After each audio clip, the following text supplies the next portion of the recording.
আপনার পেছনে কেউ বাজে কথা বলে মূলত এই তিনটি কারণে। এক, যখন তারা আপনার অবস্থায় পৌঁছতে পারে না। দুই, আপনার যা আছে তাদের সেগুলো নেই। তিন, তারা আপনার মতো হতে চায় কিন্তু তারা কখনোই আপনার মতো হতে পারে না।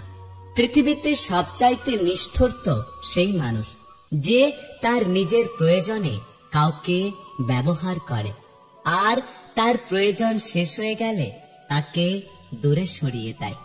সোনা রাখার জন্য লকার পাওয়া যায়, টাকা রাখার জন্য ব্যাংক পাওয়া যায়, কিন্তু এই জগতে কথা দিয়ে কথা রাখবে এমন একজন মানুষ খুঁজে পাওয়া যায় না। যেদিন রাজনীতি থেকে টাকা উপার্জন বন্ধ হয়ে যাবে সেদিন দেশের 90% রাজনৈতিক নেতা রাজনীতি করা ছেড়ে দেবে।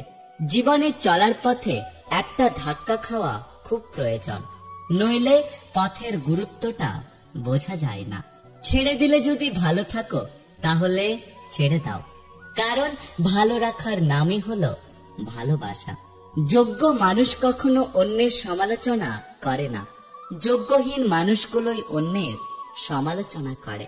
বয়স্কদের সম্মান করো যখন তুমি যুবক, দুর্বলকে সম্মান করো যখন তুমি শক্তিশালী, ভুলগুলোকে বুঝতে শেখো যখন তুমি ঠিক, কারণ একদিন তোমারও ভুল হবে, তুমিও বয়স্ক হবে আর তুমিও দুর্বল হবে।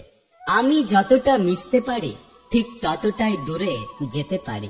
এটা আমার অহংকার নয়, বরং এটা আমার আত্মসম্মান। ভোলা যায় না স্মৃতি, বাঁধা যায় না সময়, জানা যায় না ভবিষ্যৎ, চেনা যায় না মানুষ, কেনা যায় না মন, আর ফিরে পাওয়া যায় না অতীত। আমি তোমার থেকে একটা কথা জানতে চাই, ভুলটা কোথায় ছিল, অতিরিক্ত ভালোবাসায় নাকি অতিরিক্ত বিশ্বাসে?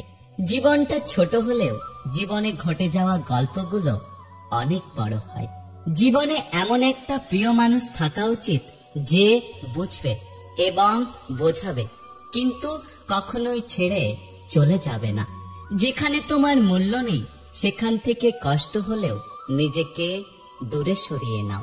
সম্মান করা ভালো, তবে ততটুকুই যতটুকু নিজের আত্মসম্মান বজায় থাকে।